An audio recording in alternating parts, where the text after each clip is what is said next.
যাও, মানুষ তলে আসেনি দেখো, মানুষ তলে আসেনি দেখো, তলে যাও, তল চেক করে ভাই যাই দেখো, তল চেক করো, তলে মানুষ আসেনি দেখো, ফায়ার সার্ভিসের মানুষ কই, ওই ফায়ার সার্ভিসের তলে আমায় তো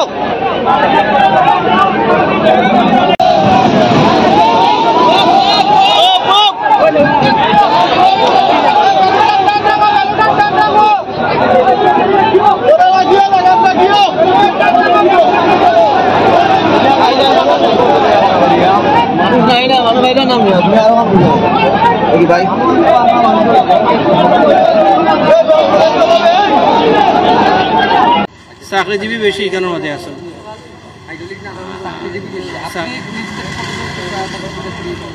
আমি প্রায় 7-8 জনরে লইয়া দৌড়াই আর ওখানে অ্যাম্বুলেন্স আইছেন, আমার কলিগ একজন আসলো গাড়ির মধ্যে, আর ওনার অ্যাম্বুলেন্সে লইয়া আইরা ওখানে।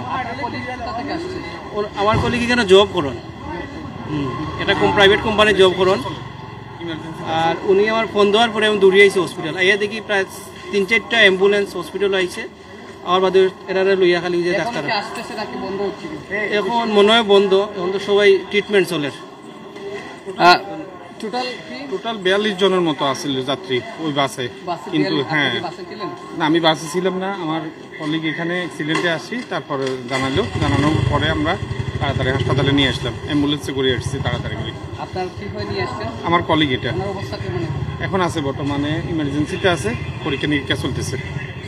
জি দর্শক, সেই কুমিল্লা থেকে আসা নিয়ন্ত্রণ হারিয়ে গাড়িটি এই মুহূর্তে আমরা জানতে পারলাম যে 42 জনের মতো যাত্রী ছিলেন, সেই 42 পর কিন্তু ড্রাইভারের নিয়ন্ত্রণ হারিয়ে বাসটি কাঁধে পড়ে যায় এমনটাই জানা গেছে, এবং এই পর্যন্ত আমরা দেখতে পাচ্ছি 15 থেকে 16 জনের মতো ভর্তি হয়েছেন এবং অনেকেই আসতেছেন, রাস্তায় রয়েছেন এমনটাই জানিয়েছেন। এবং সেই বাসে নাকি কুমিল্লা থেকে আসা বাস, সেই বাসে নাকি 42 জনের মতো যাত্রী ছিল।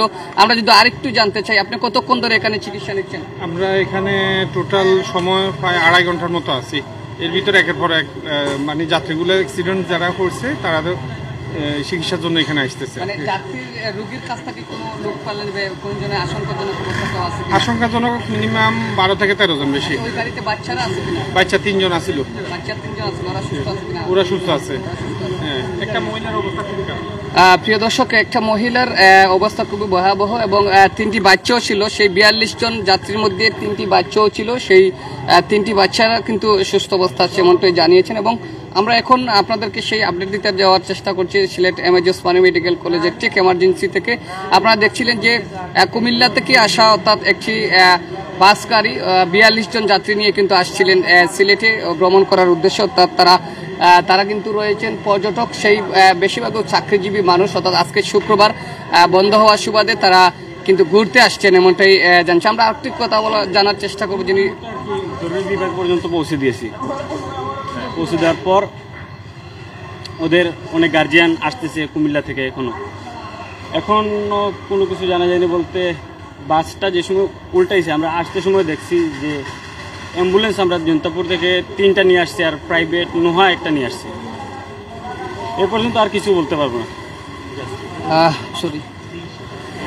আমরা এই মুহূর্তে সাধারণ মানুষের কাছ থেকে জানার চেষ্টা করেছিলাম, অর্থাৎ জৈন্তাপুর থেকে অ্যাম্বুলেন্স 3টি গাড়ি আসেছে, 3টার মধ্যেই কিন্তু অসংখ্য রোগী রয়েছেন। এবং আরেকজন সাধারণ মানুষের কাছে কথা বলার চেষ্টা করেছিলাম, এই মুহূর্তে আমরা দেখতে পাচ্ছি বিভিন্ন জায়গা থেকে যে অবস্থায় আসে সেই অবস্থায় আসার চেষ্টা করছেন Sylhet MAG Osmani medical college হাসপাতালে। তবে আমি আপনাদেরকে যদি জানিয়ে দিতে চাই, আপনারা জানেন যে সেই বাসে কিন্তু কুমিল্লা থেকে আসা বাসে কিন্তু সর্বমোট 42 জন যাত্রী ছিল, এর সাথে বাচ্চা ছিল 3 জন।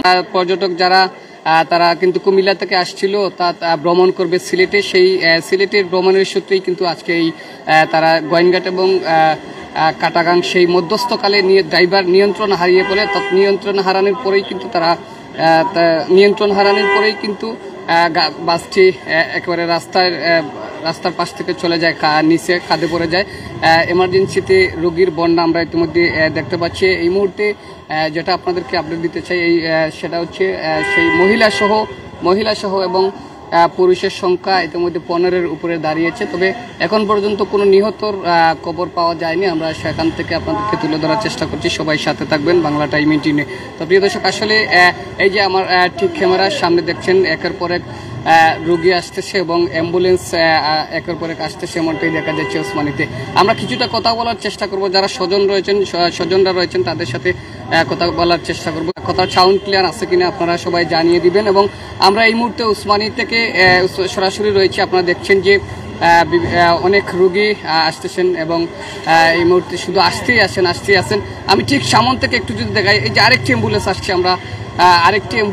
আমরা সেই অ্যাম্বুলেন্সটা যদি দেখাই এবং সাথে প্রত্যেকটা অ্যাম্বুলেন্সে কিন্তু রোগীর সংখ্যা একটু বেশি রয়েছে, অর্থাৎ 4-5 এমনটাই দেখা যাচ্ছে। তবে আমরা যতটুকু জানতে পারলাম যে এখন পর্যন্ত অ্যাম্বুলেন্সের সংখ্যাটা কম, যার কারণে যে অবস্থায় পাচ্ছেন আসতেছেন এমনটাই দেখা যাচ্ছে। এই মুহূর্তে Sylhet MAG Osmani medical college থেকে সরাসরি দেখানোর চেষ্টা করছি। তো সবাই সাথে থাকবেন, আমরা সর্বশেষ আপডেট দেওয়ার চেষ্টা করব আজকের এই ওসমানী মেডিকেল থেকে সেই বাস থেকে দুর্ঘটনা, অর্থাৎ নিয়ন্ত্রণ হারিয়ে যে দুর্ঘটনা, সেই গোয়াইনঘাট এবং কাটাগাং যে মধ্যস্থখানে সেই বাসটি কাঁধে পড়ে আমরা একটু চেষ্টা করব। আসলে আপনি কি ওই রুগী এর সাথে কেউ? না, আমার রুগী আসলো গাড়ির মধ্যে। আমার জানা মতে প্রায় 15-20 জন ভর্তি হয়েছে না। না, কেউ নিহত হয়েছে না, কিন্তু আহত বেশি। এটা অনেক চাকরিজীবী বেশি।